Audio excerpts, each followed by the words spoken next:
पूज्या स्वाध्वी श्री कृष्णानंदा जी महाराज हम सबके समकक्ष उपस्थित हैं मंच पे।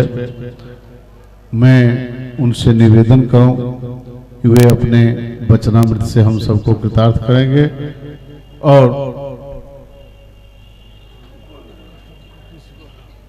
फरिया साहब से विनंती कि वो आकर के पुष्पमाला से उनका स्वागत करें।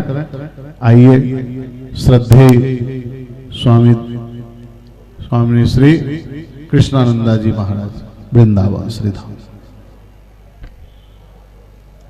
श्रीराधे हरि ओम। शंकरं शंकराचार्यं केशवं बादरायणं सूत्रभाष्यः कृतौ वन्दे भगवन्तौ पुनः पुनः। अखण्डमण्डलाकारं व्याप्तं येन चराचरं तत्पदं दर्शितं येन तस्मै श्री गुरवे नमः। वंशी विभूषित करानवनीर्दाभात् पीताम्बरादरुणबिम्बफलाद्धरोष्ठात् पूर्णेन्दुसुन्दरमुखारविन्दनेत्रात् कृष्णात् परं किमपि तत्त्वमहं न जाने। गुरुवर्थे त्यक्तराजो व्यचरदनुमनं पद्मपद्भ्यां प्रियाया पाणिस्पर्शाक्षमाभ्यां रजतपथरुजोयो हरीन्द्रानुजाभ्यां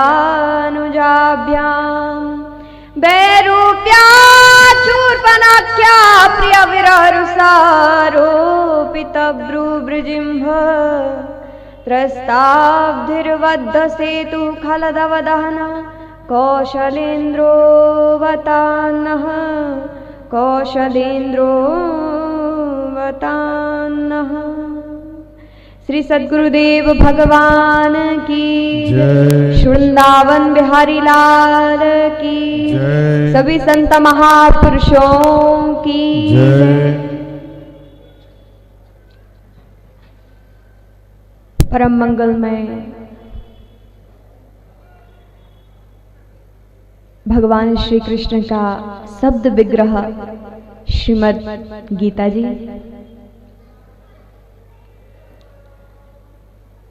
सभी वरिष्ठ आचार्यगण संत महापुरुष के चरणों में मेरा कोटि कोटि प्रणाम दंडवत स्वीकार करें। उपस्थित महानुभावों के हृदय में विराजमान परमात्मा के चरणों में भी मेरा कोटि कोटि प्रणाम स्वीकार करें। आज मुझे भी बड़े सौभाग्य से ठाकुर जी के वचनों से निकले हुए ये गीता जी का गुणानुवाद गाने का मौका आप सभी के समक्ष मुझे भी प्राप्त हुआ। मेरे भी धन्य भाग जो आप लोगों के समक्ष मुझे बैठकर ठाकुर की चर्चा गुणानुवाद गाने का अवसर प्राप्त हुआ है। क्योंकि ये भूमि एक और जहां ओंकारेश्वर हैं, जहां एक और महाकालेश्वर हैं, जहां एक और नर्मदा जी हैं, जहां एक और क्षिप्रा जी हैं, और ये उन सब के बीच में पावन नगरी है इंदौर। और इंदौर भी मां अहिल्या की भूमि है। ऐसी दिव्य भूमि में भी, और वो भी गीता मंदिर में, सभी संत महापुरुषों के सानिध्य में, और ऐसे पवित्र हृदय वाले आप सभी के समक्ष मुझे आज गीता जी के गुणानुवाद गाने का मौका मिला है। ये यहाँ पर मैं कोई उपदेशक और आप यहाँ श्रोता के रूप में नहीं हैं, बिल्कुल भी नहीं। यहाँ एक सत्संग चल रहा है। सत्संग कैसा? सत्संग का अर्थ है अच्छे लोगों का संग, सत्पुरुषों का संग। तो यहाँ पर वक्ता और श्रोता का भाव बनाकर ना बैठे। यहाँ तो हम सभी भक्त हैं जो उस तत्व की जिज्ञासा में हम सभी यहाँ विराजमान। वहीं आपको भी जाना है, वहीं हमें भी जाना है। तो हम दोनों बराबर ही हैं। तो यहाँ पर हम सभी अपने मन को एकाग्र करें और अपने अपने इष्ट और गुरु के चरणों में प्रणाम करते हुए बस एक ही कामना करें कि हे ठाकुर जी, ये जिंदगी इतनी बहुत बीत गई, अब जो भी कुछ थोड़ा समय मिला है आपके चरणों में उपस्थित हुए। और ये गीता जी क्या है? गीता जी बुराई से अच्छाई की ओर ले जाने वाली, पतन से उत्थान की ओर ले जाने वाली, पतन से उत्थान की ओर ले जाने वाली एक अचूक अनूठी प्रेरणा है श्रीमद् भगवत गीता। भगवत गीता क्या है? एक अचूक प्रेरणा है जो आपके पतन से आपका उत्थान करने वाली हैं, आपके दोषों को दूर करने वाली हैं। जो भी इनकी शरण में आता है, गीता जी उनके दोषों को दूर करके उसे ग्रहण कर लेती, उसे निश्चलता पूर्वक अपने हृदय में विराजमान कर लेती है। आप देखें, भगवान श्री कृष्ण के जीवन से 4 चीजें निकाल ली जाएं तो भगवान श्री कृष्ण की पहचान नहीं हो सकती। कौन कौन सी वो चीजें हैं? एक है मोर पंख, दूसरी है बांसुरी, तीसरी है गाय और चौथी है गीता। भगवान श्री कृष्ण के मस्तक पर है मोर पंख, तो पहचान है कि ये भगवान श्री कृष्ण है। उनके हस्त में है बांसुरी, तो पहचान है कि ये भगवान श्री कृष्ण है। उनके पास वो गौ चारण करने वाले भगवान श्री कृष्ण, हाँ, तो गाय है तो पता चलता है कि वो कृष्ण है। और उनके मुख से निकला हुआ वो दिव्य अमृत वचन, वो श्रीमद् भगवत गीता है, तो उनसे पता चलता है कि वो कृष्ण है। या तो ये समझ ले कि इन चीजों की विशेषता भगवान श्री कृष्ण से है, या भगवान की विशेषता इन चीजों से। दोनों एक दूसरे के पूरक हैं। तो भगवान श्री कृष्ण की इस गीता की आवश्यकता, इस उपदेश और ज्ञान की आवश्यकता शायद पहले के लोगों को कम हो, उतनी ना हो जितनी आज के हम मनुष्यों को उस ज्ञान की आवश्यकता है, जितनी उपदेश की आवश्यकता आज हमें है। क्योंकि पहले के मनुष्यों में सदाचार, शिष्टाचार, धर्म, दया, ज्ञान था, जितना कि आज के मनुष्यों में नहीं है। हम दया ऐसी करते हैं कि जितना किया उससे अधिक हम अहंकारी बन जाते हैं। थोड़ी सी दया कैसी होनी चाहिए कि इस हाथ से कुछ दिया, इस हाथ को पता ना चले, लेकिन वो दया हमारे मस्तिष्क में बैठ जाती है। और वो दया जब मस्तिष्क में बैठ जाती है तो वो दया नहीं रह जाती, वो अहंकार बन जाती है। तो आज हम अहंकारी बन गए, हम दयावान नहीं हैं, हम शिष्टाचारी नहीं रहे, विशेष तौर से सदाचारी नहीं, सहनशीलता नाम की चीज आज हमारे जीवन में नहीं है। कहते हैं कि आजकल रिश्ते रोटियों की तरह हो गए हैं। आजकल रिश्ते रोटियों की तरह हो गए हैं कि जरा सी आंच क्या लगी कि जल भूनकर खाक हो जाते हैं। जरा सी आंच क्या लगी कि जल भुनकर खाक हो जाते हैं। तो सहनशीलता नाम की चीज नहीं आज हमारे जीवन में, हम किसी की दो बात सुन नहीं सकते। सदाचार नहीं, शिष्टाचार, आचार व्यवहार आज उतना हमारे जीवन में नहीं जो पहले के लोगों में था। तो उस उपदेश, उस ज्ञान की आवश्यकता आज जितनी हमें है उतनी शायद पहले के लोगों को कम होगी। लेकिन पहले लोग इसे अधिक सुनते थे, मानते थे, जानते थे, लेकिन आज हम इसमें इतने प्रवृत्त नहीं। आज मनुष्य देखे तो 90% व्यक्ति यदि फ्री होगा तो वो दूसरों की निंदा ही कर रहा होगा। जो 4 लोग बैठे हैं वो 4 लोग अपने अलावा दूसरों की निंदा ही कर रहे हैं।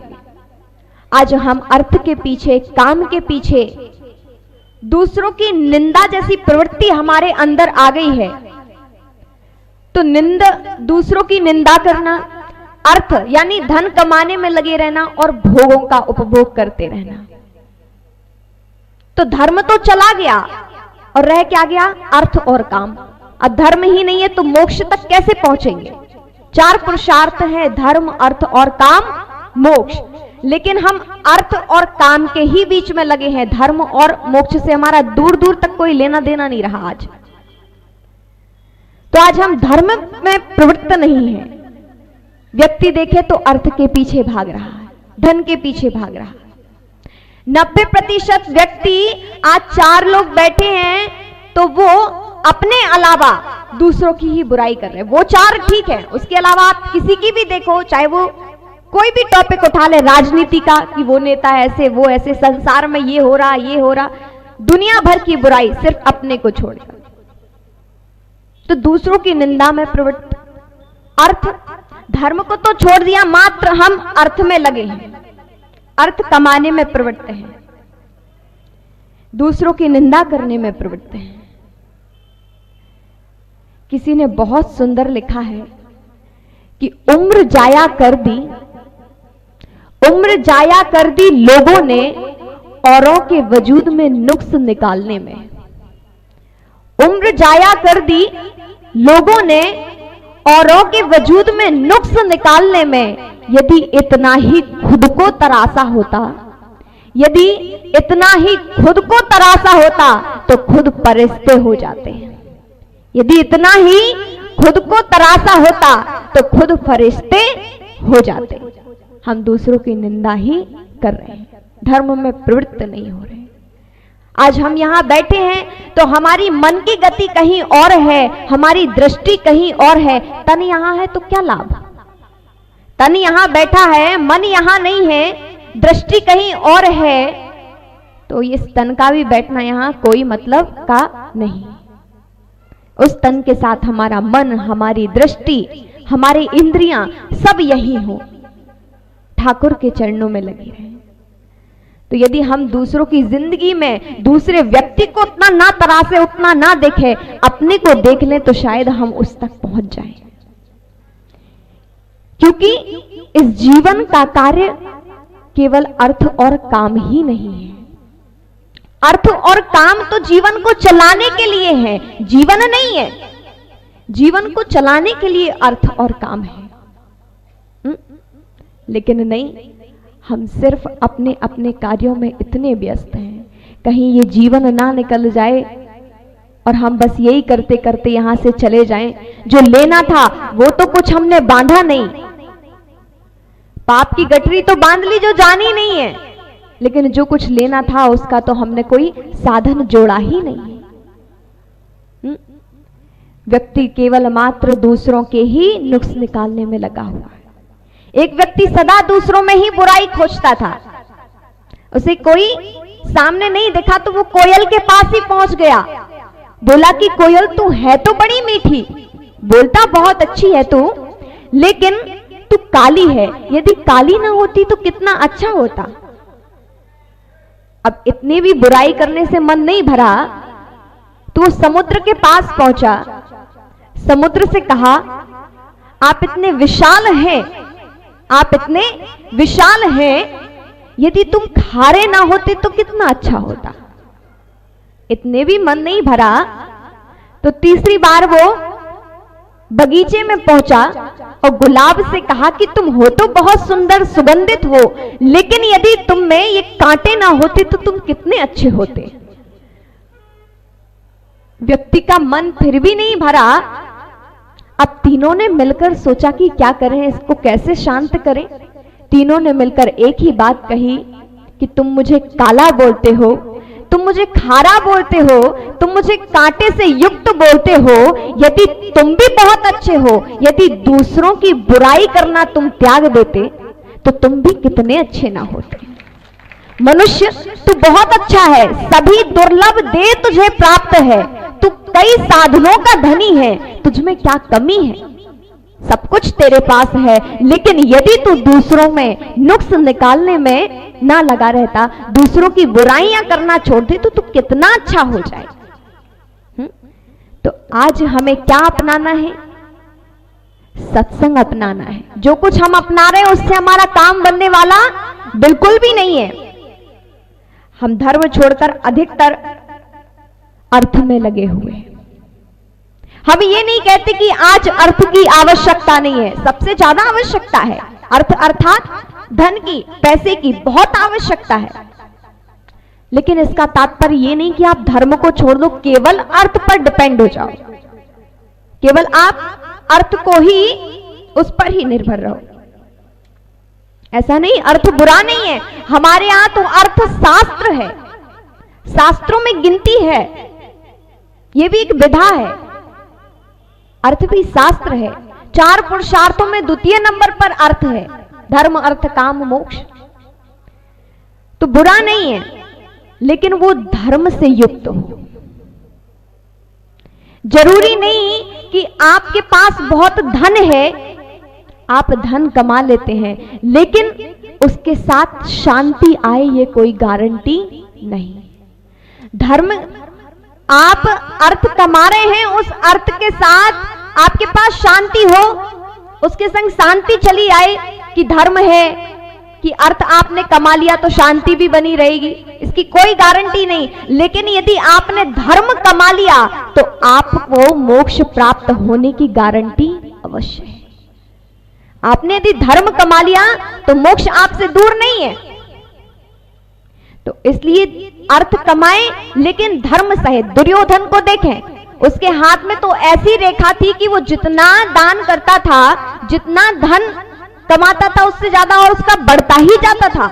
जितना देता उतना बढ़ जाता, लेकिन उसके धन की प्रशंसा नहीं की गई।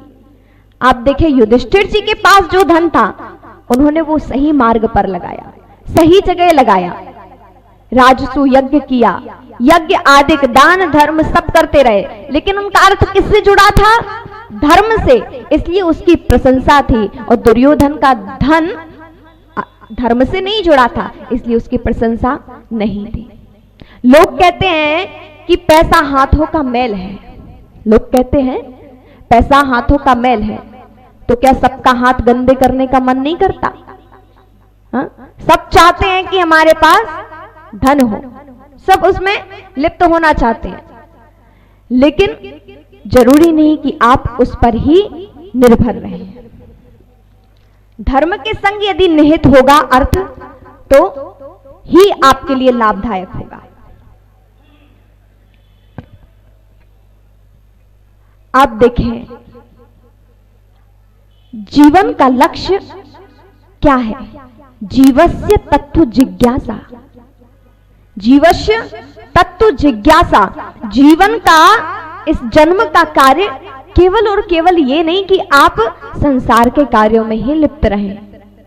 जीवन का लक्ष्य है उस तत्व की जिज्ञासा, उस परमात्मा के मार्ग पर चलना, उसकी प्राप्ति करना। लेकिन साथ साथ हम ये नहीं कहते आप गृहस्थ छोड़ दो, बाबा बन जाओ, ये भी नहीं कहते। आप गृहस्थ में रहो, उस गृहस्थ जीवन के सभी कार्यों को करते हुए भी परमात्मा को कभी ना भूलो, हम ये कहते हैं। आप जो भी कार्य कर रहे हैं उसमें आप परमात्मा को जोड़कर चलें। आप जितने भी कार्य करें, आप सोचें कि हम परमात्मा के लिए कर रहे हैं, फिर आप जो भी कार्य करेंगे वो आपका अच्छा ही अच्छा होता जाएगा, और वही आपकी भक्ति भी हो जाएगी उसमें, क्योंकि आपका मैं नहीं रहेगा, उसका आप में मैं नहीं रहेगा कि ये मैं कर रहा हूं। आप सोचे कि ये परमात्मा के लिए हो रहा है, ये परमात्मा हमारे अंदर विराजमान होकर ही कार्य कर रहे हैं, और ये कार्य भी परमात्मा के लिए ही हो रहा है। किसी ने बहुत सुंदर लिखा है, 2 पंक्ति उन्होंने लिखी है। किसी विदेशी चिंतक ने लिखा है, open your eyes, open your eyes and close your eye. Open your eyes and close your eye. आप अपनी आंखें खोलो और अंधकार को बंद करो, अहंकार को छोड़ो, ये मैं छोड़ो। यदि आपने ये कर दिया और ठाकुर को आपने निमित्त बना लिया कि जो कार्य हो रहा है वो आपके लिए हो रहा है, जो हो रहा है वो आपसे ही हो रहा है और जो होगा वो आपके लिए ही होगा। यदि ऐसा सोचकर हम अपने गृहस्थ जीवन का पालन करते रहे, सत्संग भी करते रहे, देखिए कभी ना कभी वो ठाकुर किसी जन्म में हमें अपना ही लेंगे, क्योंकि ठाकुर परम दयालु हैं। ऐसो को उदार जग माही, उन जैसा उदार और कौन हो सकता है? कोई नहीं। परम दयालु वो भगवान है। एक बार हम उनके चरणों में जाकर तो देखें, उनसे प्रार्थना करके तो देखें कि हे ठाकुर आप हमारे हैं और हम आपके हैं। अर्जुन भगवान श्री कृष्ण के चरणों में समर्पित हो गया था, तो भगवान देखो, अर्जुन तो युद्ध के समय सो रहा आराम से और भगवान उसकी पहरेदारी कर रहे हैं। कह रहे सुबह युद्ध है और तुम सो रहे हो। उसने कहा जिसके संग आप हो, जिसके संग, जिसकी रक्षा करने वाले, जिसके लिए जगने वाले आप हो, फिर हम क्यों जगे? वो तो सो गया। तो आप उन पर निर्भर हो जाएं, सब कुछ उन पर समर्पित करने की, जो करना है आपने करना है, अच्छा हो बुरा हो जो भी। हमारी भक्ति कैसी होती है? अच्छा हो गया तो हमने किया, बुरा हो गया तो उसकी जैसी इच्छा। ये कह के हम ठाकुर पे डाल देते हैं कि बुरा हुआ तो जैसी उसकी इच्छा और अच्छा हुआ तो हाँ ये हमारे पुरुषार्थ से हुआ, हमारे पुण्यों से हुआ। हम ऐसा कहते हैं नहीं। गौरांग महाप्रभु ने कहा कि मुझे कुछ नहीं चाहिए। चैतन्य महाप्रभु जी ने कहा, उनकी प्रसिद्ध कामना है, जगत प्रसिद्ध कामना है, नो धनम नो जन्म न च सुंदरीम कविताम वा जगदीश कामये। नो धनम नो जन्म न च सुंदरीम कविताम वा जगदीश कामये। मम जन्मनि जन्मनीश्वरे भवतात भक्ति अहेतुकित्वयि। हे प्रभु, न मुझे धन चाहिए, न मुझे ये संसार परिवार चाहिए, न मुझे अर्थ काम नारी कुछ नहीं चाहिए। मुझे तो क्या चाहिए? जन्म जन्मांतर आपके चरणों की भक्ति प्राप्त हो। जन्म जन्मांतर मात्र आपके चरणों की मुझे भक्ति प्राप्त हो, इसके अलावा मुझे कुछ नहीं चाहिए। प्रभु मुझसे पूछे मैं क्या चाहता हूं, प्रभु मुझसे पूछे मैं क्या चाहता हूं, मैं तुझसे तुझे मांगना चाहता हूं। प्रभु मुझसे पूछे मैं क्या चाहता हूं, मैं तुझसे तुझे मांगना चाहता हूं। ऐसी कामना होनी चाहिए, वही तो परम भक्त है। हम बहुत बड़े भक्त बंदे हैं कि ठाकुर हम आपके भक्त हैं, फिर भी आप हम पे कृपा नहीं करते हो। हमारी हमेशा ठाकुर से शिकायत रहती कि हम आपके भक्त, पूजा पाठ करते, ये व्रत करते, वो व्रत करते, लेकिन आपकी कृपा नहीं होती। हम भक्त हैं ही नहीं, हम तो अपनी स्वार्थ सिद्धि के लिए ठाकुर के समक्ष खड़े होते हैं कि हमारे कार्य पूर्ण हो जाए। क्या मैं सही नहीं कह रही? आरती में तो प्रसिद्ध लिखा है, प्रसिद्ध आरती भगवान विष्णु जी की, सुख संपत्ति घर आवे कष्ट मिटे तन का। क्या क्या मांग लिया? सुख भी आए, संपत्ति भी आए, तन के कष्ट भी दूर हो जाएं। और भगवान की प्रार्थना कितने से शब्दों में? ओम जय जगदीश हरे। और कामना सुख संपत्ति घर आवे कष्ट मिटे तन का। जितनी तो भगवान की प्रार्थना नहीं की, उससे ज्यादा हमने भगवान के सामने अपनी मांगे रख दी। संपत्ति भी आए, ये भी आए, वो भी आए, और ठाकुर जब सब कुछ मिल जाए तो तुम्हारा मन करे तो आना, तो नहीं तो नहीं आना। क्या करेंगे? आपका खाना पानी और खिलाना पड़ेगा, पूजा आरती करनी पड़ेगी, है ना? तो भक्त तो वो है जिसकी मांग की लिस्ट में प्रथम कौन हो? वो परमात्मा हो, और अंतिम मांग में भी केवल परमात्मा हो। हम तो अभक्त हैं कि सुख भी आए, संपत्ति सब कुछ मिल जाए, और अंत में कहीं उनकी भी इच्छा हो तो वो भी आ जाए, लेकिन पहले मांगे पूरी हो। तो हम तो अपने स्वार्थ सिद्धि के कारण ठाकुर के चरणों में समर्पित होते हैं, वैसे और किसी विशेष कारण से भक्ति नहीं। वो तो परम सिद्ध कोई संत महापुरुष, कोई वीतराग, कोई योगी, कोई भक्ति ही होता है। चैतन्य महाप्रभु जी जैसा जो कहता है कि मम जन्मनि जन्मनीश्वरे भवतात भक्ति अहेतुकित्वयि। अहेतु की भक्ति कैसी? जिसमें कोई हेतु ना हो, हेतु रहित, कामना रहित भक्ति हो, वही तो भक्ति है। जिसमें कामना आ गई वो भक्ति हो ही नहीं सकती। कामना समाप्त होने का नाम ही मोक्ष है। मोक्ष कोई मरने के बाद नहीं होता। आपके जीवन में समस्त इच्छाएं समाप्त हो जाएं, कामनाएं समाप्त हो जाएं, मात्र तत्व की जिज्ञासा में आप हो, उस परमात्मा की जिज्ञासा में आप हो, वही तो मोक्ष है। मोक्ष कोई मरने के बाद कोई सिंहासन पर स्वर्ग में नहीं बिठाया जाता। मोक्ष तो जीते ही जी होता है। कामना रहिता नाम, कामना से रहित हो गए, वही तो मोक्ष है।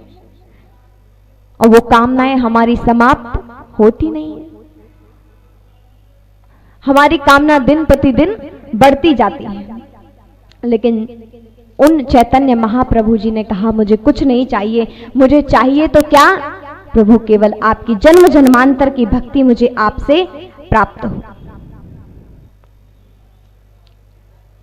प्रभु मुझसे पूछे मैं क्या चाहता हूं, मैं तुझसे तुझे मांगना चाहता हूं। यही हमारी कामना उनसे होना चाहिए। और भक्ति कैसी? अहेतु की भक्ति क्या होती है? जो निरंतर रहती है, सतत रहती है। हम क्या करते, कहीं तीर्थों पे पहुंच जाएं, कभी विशेष भगवान के स्थलों पर पहुंच जाएं, तो हम खूब माला जाप करेंगे, खूब अपने आचार विचार शुद्ध कर लेंगे, खूब मन में वैराग्य आ जाएगा। संत महापुरुषों का थोड़ी देर संग होगा तो खूब मन में वैराग्य उत्पन्न हो जाएगा। खूब माला जपेंगे जब तक स्थानों पर रहेंगे, तीर्थों पे, और जैसे ही घर आए तो माला कहीं और हम कहीं। तो भक्ति तो वो है जिसमें निरंतरता रहे, जिसमें सतत रहे, वही तो भक्ति है। भक्ति वो नहीं, ये तो मरकट वैराग्य है। इसे कहते हैं मरकट वैराग्य, बंदर की तरह। उसका वो कभी एकाग्र चित्त नहीं होता, बंदर भटकता रहता है। तो ये मरकट वैराग्य है कि जैसे ही थोड़ी देर संत महापुरुषों का संग हुआ, तीर्थों पर पहुंचे, वैराग्य जागृत हो गया, भजन माला सब, लेकिन जैसे ही घर पहुंचे कोई लेना देना नहीं। तो भक्ति हो तो निरंतर रहे। और जिसके पास वो परम भक्ति आ जाती है, फिर वो भटकता नहीं है। उसे तो जीवन में और परमात्मा की प्राप्ति की जिज्ञासा, उत्कंठा और बढ़ती ही बढ़ती जाती है। वो कभी तृप्त नहीं होता है, जितना उसमें डूबता है उसकी जिज्ञासा और बढ़ती जाती है। तो ये हमारे शास्त्र क्या है? भगवान स्वरूप है। यदि इनमें हम डूबने लगे, इसमें निरंतरता बनाए रखेंगे, तो हमारा कल्याण हो जाएगा। किसी ने बहुत सुंदर लिखा है कि यदि इश्क करो तो अदाए वफा भी सीखो। यदि इश्क करो तो अदाए वफा भी सीखो। चंद्र दिनों की बेकरारी मोहब्बत नहीं होती। चंद्र दिनों की बेकरारी मोहब्बत नहीं होती। आपने थोड़ी देर भजन कर लिया, समझो कि भक्ति हो गई, ठाकुर से प्रेम हो गया, तो वो नहीं है। ये तो आपका मरकट वैराग्य है। तो आपकी भक्ति में निरंतरता रहे, सतत आप उस भक्ति में रहें, तो वही अहेतु की भक्ति है। कामना रहिता नाम, कामना से रहित भक्ति हो। आज देखें हमारा जीवन कितना, कलयुग में कितनी आयु है व्यक्ति की? 100। लेकिन आज तक कोई भी, बहुत कम है, हजारों में एकाध कोई 100 वर्ष तक की आयु में पहुंचे। लेकिन भारत की औसतन आयु 67% लगभग। अब आप यही देख ले कि इसमें से आधा समय तो हमारा सोने में बीत जाता है। उस उम्र में से आधा समय सोने में बीत जाता है, उससे आधा समय, आधा भाग गृहस्थ के कार्यों में, संसार के कार्यों में बीत जाता है, और थोड़ा बहुत समय बीता वो भी हम गवा देते हैं। तो भजन कब करें? उस तत्व की जिज्ञासा में कब पहुंचे? बुजुर्ग हो जाते हैं तो हम भक्ति करना भी चाहें तो हमारा शरीर साथ नहीं देता। ये कान सुन नहीं पाते, सत्संग में जाके क्या करेंगे? ये पैर चल नहीं पाते, सत्संग तक, पांडाल तक कैसे पहुंचे? शरीर साथ नहीं देता, और अंत समय में फिर पछताने के अलावा कोई हाथ रह नहीं जाता कुछ। इसलिए तुलसीदास जी ने कहा है, मन पछते हैं अवसर बीते, मन पछते हैं अवसर बीते, दुर्लभ देहि पाई हरि पद भज, दुर्लभ देहि पाई हरि पद भज, करम बचन अरु जीते, मन पछते हैं अवसर बीते, मन पछते हैं अवसर बीते, सहस बाहु दस बदन बड़े नृप, सहस बाहु दस बदन बड़े नृप, बचे न काल बलीते, मन पछते हैं अवसर बीते, हम करी धन धाम संवारे, हम करी धन धाम सवारे, अंत चले उठ रीते, अंत चले उठ रीते, और फिर मन पछते हैं अवसर बीते, मन पछते हैं अवसर बीते। मन पछताने के अलावा और कुछ होगा नहीं, इसलिए इन शास्त्रों के समक्ष आए। उम्र बहुत बीती जा रही है, जितना समय बचा है उतना हम संत महापुरुषों के चरणों में बिताएं, उतना हम सत्संग में बिताएं, क्योंकि श्रीमद् भागवत गीता में एक बहुत सुंदर श्लोक लिखा है, मय्यैव मन आधत्स्व, मय्यैव मन आधत्स्व मयि बुद्धि निवेशय, और निवसिष्यसि मय्यैव अत ऊर्ध्वं न संशयः। जो मुझ में मन लगाएगा, जो मुझ में मन लगाएगा, अंत में वो मुझे ही प्राप्त करेगा, इसमें कोई संशय नहीं है। इसलिए जितना भी क्षण बचा है वो हमारा ठाकुर के चरणों में बीते, यही आप लोगों से विनम्र निवेदन है। अभी जागृत हो जाएं, कुछ समय बाकी है अभी। वृंदावन बिहारी लाल की, राघवेंद्र सरकार की, सभी संत महापुरुषों की जय। जय जय श्री राधे, जय जय श्री राधे, जय जय श्री राधे श्याम। शिव बोलिए श्री कृष्ण कन्हैया लाल की जय। पूज्य साध्वी कृष्णानंदा जी महाराज वृंदावन के सुमधुर वाणी के द्वारा और भक्ति मार्ग के अत्यंत गूढ़ रहस्य को हम लोगों ने श्रवण किया। इसी श्रृंखला में आगे भी साध्वी जी का वचनामृत का लाभ हम सब प्राप्त करेंगे। समय का ध्यान रखते हुए हम आगे बढ़ें। और अब इस श्रृंखला में साध्वी सुगना बाई साहब विदिशा से पधारी हैं।